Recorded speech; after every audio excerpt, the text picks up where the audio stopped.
ที่สิเฮ็ดที่สิกระทำเรื่องใดเรื่องหนึ่งให้มันก็เกิดขึ้นเป็นอารมณ์เอื่นว่ากรรมย่อมจำแนกแจกสัตว์ต่างๆให้เป็นไปตามการกระทำของตนเองถ้าเฮารู้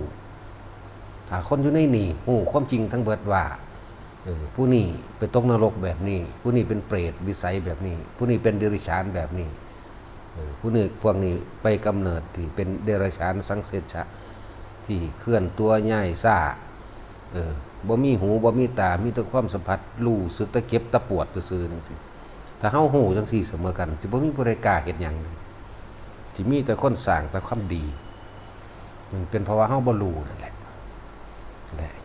บ่แม่นเรื่องง่ายที่เฮาสิไปแสดงสิ่งต่างๆที่ไปรู้ไปเห็นมาให้ฟังได้ต้องไปรู้จริงๆไปเห็นจริงๆได้จักเอานำเข้ามาเว้าที่เพิ่นว่ากรรมย่อมจำแนกแก่สัตว์ทั้งหลายให้เป็นไปต่างๆตามการกระทำของตนนี่มันเป็นคำเว้าที่เป็นต้องอาศัยคนที่เข้าไปฮู้ไปเห็นตนค่อยๆมาขยายความมาอธิบายให้ฟังเอาฟังรวบๆซ้ำนี่บ่เข้าใจดอกมีแต่ว่ากรรมของกูเวลาบ่ได้ดังใจเวลาเครียดเวลาลูกบ่ได้ดังใจผัวเมียบ่ได้ดังใจเวลาผู้นั้นผู้นี้เฮ็ดใส่เนาะกรรมของกูนะที่ว่าไปจังซี่นั่นแหละถ้าทุกคนรู้ความจริงต่างๆที่ว่าคำว่ากรรมคือจิตเจตนาความคิดตั้งใจคิดจากใดของผู้นั้นผู้นี้โดยความโลภโดยความบ่ถูกต้องโดยธรรมโดยความบ่ยุติธรรมโดยจะเป็นลักปล้นจี้ขาสิในสิ่งทั้งหลายเหล่านี้แต่จิตตกข้างตายในขณะที่มีความอยากได้ของเขาไปปล้นเขายิ่งสวนตายซ้ำบ่แน่ในระหว่างนรกกับเปรตจักสิอันใดสิหนักกว่ากันจังซี่แต่เฮาฮู้ความว่าคิดแบบนี้กระทำแบบนี้แล้วมันลงไปแบบนี้เห็นโอ้มันสิบ่มีผู้ใดอยากเฮ็ดเด้หรือแอบไปรักของเขาได้มากินแล้วมานอนภูมิใจว่ากูรักของเขาได้เสือกตายซ้ำจังซี่ฮู้ว่าเจ้าของไปตกนรกหรือว่าเป็นเปรตจังซี่บ่สิมีผู้ใดกล้าเด้โกรธเกลียดเครียดแค้นเวลาใดก็ช่างที่เฮาบ่พอใจบุคคลผู้ใดผู้หนึ่งหรือสัตว์ก็ช่างหมาก็ตามหมากัดเฮาจังซี่คนด่าหรือถูกรังแกเอาเปรียบเวลาเฮามานั่งนอนคิดนึกอยากทำร้ายเขาให้เขาชิบหายความรู้สึกของเฮาเกิดวูดอยู่ในความรู้สึกในใจเฮาอยู่เด้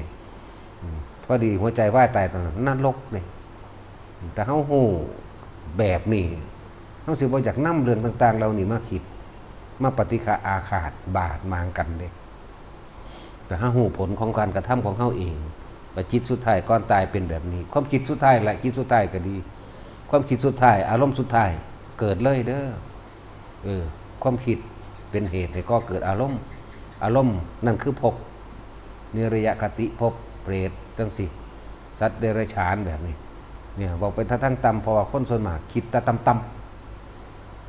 99.99% มีแต่แนวเร็วๆมีแต่แนวต่ำๆมีแต่ความเห็นแก่ตัวว่าพิษดอกที่เว้ามาเนี่ยดุดดังว่าเขาโคกับขนโคนั่นแหละคนทางต่ำดุดดังขนโคเด้ขนง่วมันหลายปานใดสิแต่เขาง่วมันแค่2นึงเด้สวรรค์พรหมโลกได้แค่2นั่นแหละแล้วขนมันขนาดใดนั่นแหละเพราะเฮาบ่รู้ว่าเฮาเกิดมาเพราะความเห็นแก่ตัวเฮาบ่ฮู้ว่าเฮาสิ่งที่เฮากระทำไปเฮาต้องได้รับช้าหรือเร็วมันต่างกันตรงนั้นนั่นแหละ ถ้าเฮาบ่มาฟังธรรมศึกษาธรรมะน้อมเข้ามาใส่ประสบการณ์ชีวิตจริงของเจ้าของเองหาทางออกจากความทุกข์อันนี้หาทางออกจากการเกิดอันนี้จากโลกอันนี้บ่ได้เด้อนั่นแหละขนาดมาฝึกหัดมาศึกษาแล้วก็ดีต้องน้อมใจลงเข้าสู่การปฏิบัติต้องรู้จักวิธีพักจิตพักใจมั่งต้องรู้จักวิธีหยุดคิดมั่งแต่เฮาบ่หยุดคิดเฮาสิบ่เห็นสิ่งทั้งหลายเคลื่อนไปไหวไปเฮาสิบ่เห็นความบ่เที่ยงแท้แน่นอนความบ่จีรังยั่งยืนของทุกชีวิตของคนสัตว์ดินฟ้าอากาศแล้วก็ไหลลงมาเข้าสู่เฮาไปเห็นความเที่ยงแท้แน่นอนของกายเฮาเอง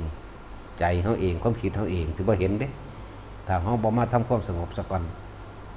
นั่นแหละสิเพิ่นว่าสมถะกับวิปัสสนาจังซี่บ่เข้ามานั่งฝึกบ่เข้ามาทำความรู้แจ้งในความรู้สึกเจ้าของจริง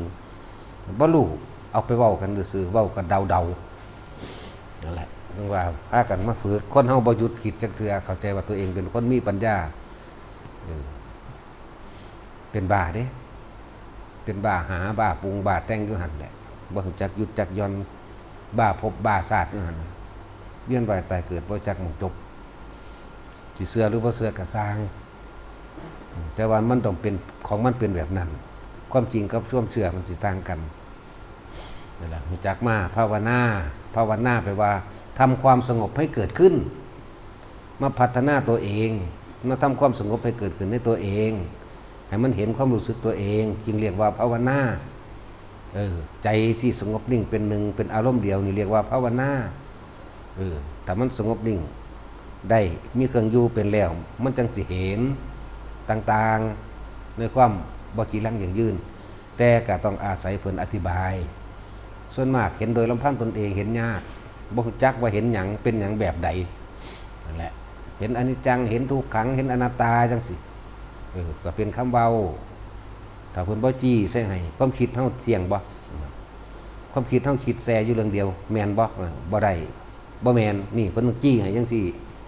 คิดเรื่องนี้จบเรื่องนี้ไปคิดเรื่องใหม่จบเรื่องใหม่ไหลไปเรื่อยๆแม่นบ่นะ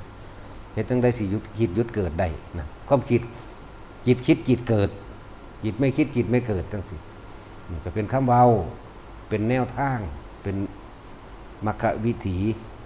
วิธีที่จะต้องเดินทางเข้าสู่ความดับทุกข์ถ้าเพราะอาศัยผู้เพิ่นรู้เฮาก็ง่มเศร้าอยู่หั่นแหละขนาดมาอยู่ในหม่องปฏิบัติคักๆแล้วมันก็ยังพอแห้งอยู่สิภาษาหยังกับคนทางนอกที่บ่ได้ยินได้ฟังบ่ฮู้จักหยัง นั่นแหละจากมาภาวนาเป็นแน่ก็เป็นธรรมดาต้องอาศัยสถานที่กับครูอาจารย์สะก่อนเพิ่นแนะให้ถ้าได้ทางแล้วจังว่าไปเฮ็ดอยู่บ้านเพราะตัวเองตัดบ่ทันขาดยังมีภาระหลายนั่นแหละภาระเด็กภาระใหญ่กับภาระหาเวปัญจขันธ์ขันธ์ตั้งหาของเจ้าของเองรูปร่างกายเจ้าของเองแล้วก็บ่แม่นแค่นั้นเด้ถ้ามันมีตัวตนเจ้าของเองแล้วมันก็มีผู้อื่นอีกมีผัวมีเมียมีลูกมีหยังไปเรื่อยนั่นแหละแต่ว่าจังซี่บ่เข้าใจดอกจังว่ามาฝึกหัดภาวนารู้จักมาหยุดคนเฮาบ่รู้จักหยุดคิดมีส่วนในความเป็นบาทั้งเบิดนั่นน่ะถ้ามันหยุดคิดได้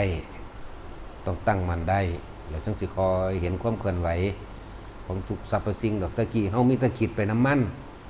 ดักได้ดักดีอยากมีอยากเป็นตั้งแต่ตื่นขึ้นจนเท่านอนหลับไหลไปนอนหลับแล้วก็คิดต่อฝันไปปรุงแต่งประกอบเรื่องเล่าต่างๆขึ้นในความฝันนั่นแหละความคิดขณะหลับเป็นจังซั่นฝันไปส่วนมากไปทั้งต่ำดอกว่าหยังว่าไปจับเอาเฉพาะแนวมันต่ำแนวมันอยากได้อยากดีอยากมีอยากเป็นแล้วมันก็สร้างคนนั้นสร้างคนนี้เอาเรื่องนั้นเอาเรื่องนี้มาคิดนั่นแหละความคิดขณะนอนหลับตายตอนนอนหลับก็ไปตามนั้นแหละส่วนมากต่ำอบายภูมิเอิ้นว่าต่ำสันนรกโหดเหี้ยมเกรี้ยวโกรธเปรตอยากได้บ่มีเมืองพอสัตว์เดรัจฉานหวงสิ่งหวงของลุ่มหลงตนเองที่สิไปสวรรค์ว่ามื้อนี้เช้ายังไปท่านนอจับภาพพระตายนึกถึงพระตายจังซี่นึกถึงพระพุทธรูปแล้วรับตายไปหรือนึกถึงพระสงฆ์ที่เคารพนับถือจังซี่หรือทรงชาติหรือเจริญชาติไปจังซี่ยากแต่บ่มาฝึกเด้อว่ามันธรรมดาเด้แต่ว่ามาฝึกนี่ก็ว่ายากแล้วโอ้ยบ่มีเวลาค่อยยากอยู่นั่นก็บ่ทันแล้วอันนี้บ่ทันแล้วโอ้ยข่อยยังฆ่าสัตว์อยู่ข่อยเข้าวัดบ่ล้มอย่าลืมว่าบ่มีอิหยังสมบูรณ์ในโลกบ่มีอิหยังที่ว่าได้มาด้วยความสมบูรณ์